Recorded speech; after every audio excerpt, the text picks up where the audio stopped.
B for bags YouTube चॅनलमध्ये तुम्हा सर्वांचे खूप खूप स्वागत. बॅग तयार करण्यासाठी उंची 12 इंच आणि रुंदी 18 इंचाचे आपण हा नॉन ओव्हनचा पीस कट करून घेतलेला आहे. तो मध्यावरती फोल्ड करून आपण याला आता राऊंडमध्ये आकार देऊन घ्यायचा आहे. हा आकार देऊन झाल्यानंतर आता आपण हा आकार कट करून घेऊया. अंदाजेच आकार देऊन घ्यायचा आहे. आता आपल्याला हा आकार मिळाल्यानंतर याच आकारात आपण दुसरा पण एक नॉन ओव्हनचा पीस कट करून घेतलेला आहे. त्याचबरोबर एक प्रिंटेड आणि एक प्लेन पीस जुन्या ड्रेसमधून कट करून घेतलेला आहे. त्याचबरोबर अस्तर लावण्यासाठी ब्लाउज पीसमधून हे 2 पीस कट करून घेतलेले आहेत. प्रथम आपण हा अस्तरचा पीस, नंतर नॉन ओव्हन आणि त्यावरती हा प्रिंटेड मेन पीस ठेवून सर्व बाजूंनी याला शिलाई करून घेऊया. त्यानंतर दुसरा हा ब्लाउज पीसचा तुकडा घेऊन त्यावरती नॉन ओव्हन आणि प्लेन पीस ठेवून या भागाला पण सर्व बाजूंनी शिलाई करून घेऊया.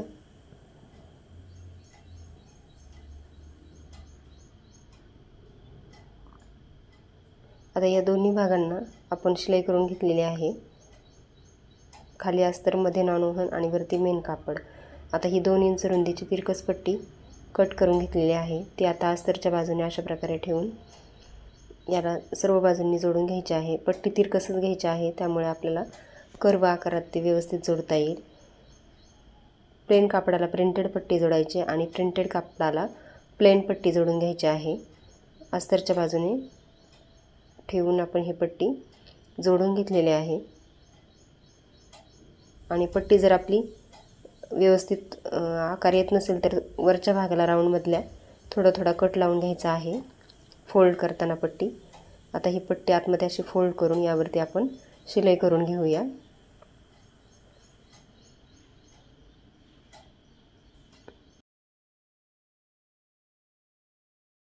तिरकस पट्टी घेतल्यामुळे आपला आकार व्यवस्थित येतो आणि एकसारखा आपला हा गोट लावला जाईल.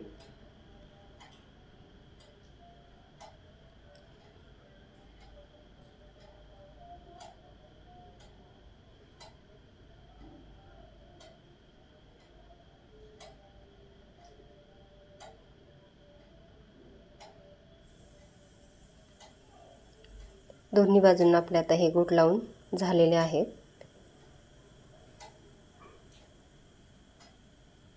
आता आपण कोणत्याही एका भागावर 4 इंच अंतर मोजून घ्यायचं आहे. 4 इंच अंतर मोजल्यानंतर दुसऱ्या भागावर अंतर नाही मोजले तरी चालेल, पण आपण या भागावरती पण 4 इंच अंतर मोजून घेतलेलं आहे. आता हा भाग आपण प्रिंटेड भागावर असा ठेवून याला पिनअप करून घेऊया. पिनअप करून घेतल्यानंतर गोटसाठी जी आपण शिलाई केली होती त्याच शिलाईवर आपण शिलाई करून हा भाग जोडून घ्यायचा आहे. त्यांना प्लेन पीस आपण वरती ठेवलेला आहे. गोटसाठी जी शिलाई केली होती त्याच शिलाईवर आपण शिलाई करून घ्यायची आहे.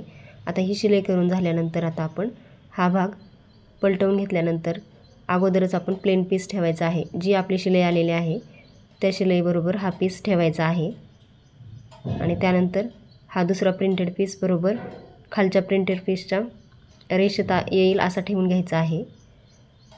आता वरचा भाग पण आपण व्यवस्थित एकसारख्या आकारात जोडले जातील असं पिनअप करून घेऊया. खालच्या भागात आपला प्लेन पीस वरती आलेला होता, यावेळेस आपला वरती प्रिंटेड पीस आलेला आहे.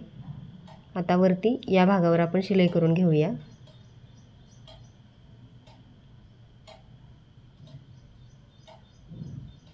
आता या भागावर शिलाई करून घेतल्यानंतर खालचा भाग पण आपण जो जोडलेला आहे तो शिवून घेऊया.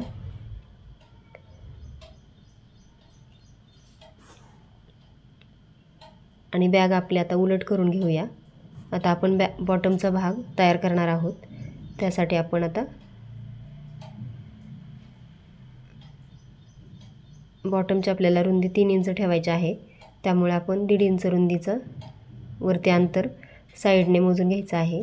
वरचं 1.5 आणि खालच्या बाजूचं 1.5 असं आपलं 3 इंच अंतर येईल. या बाजूने 1.5 इंच आणि या बाजूने 1.5 इंच अंतर मोजून घ्यायचं आहे.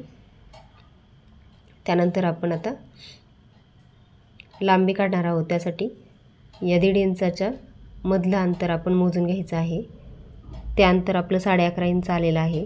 आपण अर्धा इंच वाढवून 12 इंच लांबी आणि 3 इंच रुंदीचं हा एक पीस अस्तर, नॉन-ओव्हन आणि मेन कापड जोडून तयार करून घेतलेला आहे. याचा आपण चारही बाजूंनी मध्य काढून घ्यायचा आहे.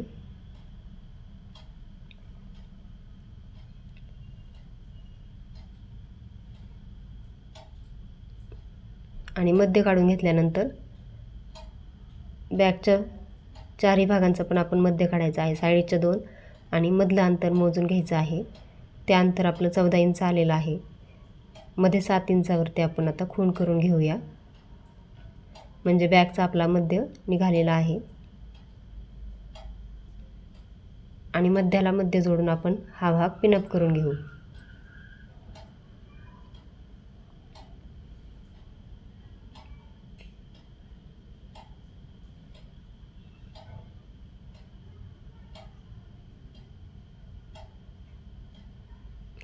पिनअप करून घेतल्यानंतर आता हा सर्व भागाला आपण आता शिलाई करून घ्यायची आहे. शिलाई करून घेतल्यानंतर आपला हा बॉटम व्यवस्थित जोडला गेलेला आहे. जोडून झाल्यानंतर आपल्या याची रुंदी 3 इंच आणि लांबी 12 इंच आपण घेतलेली आहे.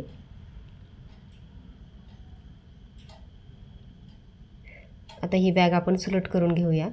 सुलट केल्यानंतर आपण बॅगसाठी बंद तयार करणार आहोत. त्यासाठी तुम्ही प्रिंटेड कापड वापरलं तरी चालेल. मी प्लेन कापडाचे बंद तयार केलेले आहेत. बंद तयार करण्यासाठी कापडाची रुंदी 3.5 इंच आणि लांबी 18 इंच घेतलेली आहे.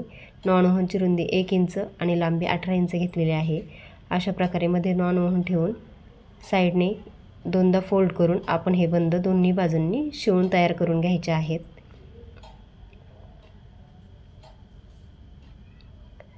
आता आपले हे दोन्ही बंद तयार करून झालेले आहेत. बंद जोडण्यासाठी आपण मध्यापासून 3 इंच अंतर मोजून घ्यायचं आहे.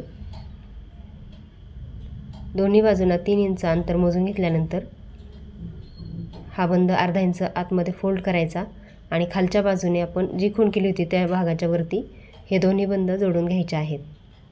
ज्याप्रमाणे आपण वरच्या भागाला हा बंद शिलाई करून जोडून घेणार आहोत, त्याचप्रमाणे खालच्या भागाला पण आपण हे बंद जोडून घ्यायचे आहेत. बंद जोडून झाल्यानंतर आता आपण बॅगला ॲक्रेलिक बटन जोडणार आहोत. त्यासाठी आतला भाग आहे त्याला आपण एक चकती ठेवून त्यावरती पेनाने खूण करून घेऊया.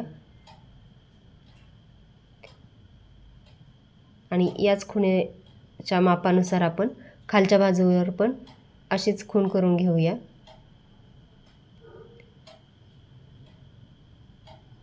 आणि कात्रीच्या साहाय्याने याला कट लावून घेऊया. आपण आतल्या भागाला हे ॲक्रेलिक बटन जोडल्यामुळे त्याचं बाहेर दिसणार नाही आणि व्यवस्थित आपले हे बटन जोडले जाईल.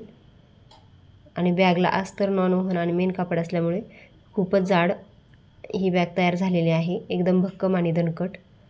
आता हे ॲक्रेलिक बटन आपण त्यात ओवून चकती ओवून घेतलेली आहे आणि व्यवस्थित आपले हे बटन बसलेले आहे. या भागाप्रमाणेच दुसऱ्या भागाला पण आपण हे बटन जोडून घेऊया. दोन्ही बाजूंना आपले आता हे बटन जोडून झालेले आहे आणि बॅग आपली आता शिवून तयार झालेली आहे. जुन्या कपड्यापासून आपली ही बॅग तयार झालेली आहे, पण बॅगचा लुक एकदम नवीनच दिसत आहे. शिवून झाल्यानंतर आता आपली ही बॅग रुंदी 14 इंच, उंची 12 इंच आणि मधला भाग 9 इंचाचा तयार झालेला आहे. त्याचबरोबर बॉटमची रुंदी 2.5 इंच आणि लांबी 12 इंच आहे. अशा प्रकारे माझ्यासारखेच तुम्ही पण जुन्या कापडापासून नवीन अशी सुंदर अशी बॅग तयार करू शकता. व्हिडिओ इथपर्यंत पाहिल्याबद्दल खूप खूप धन्यवाद.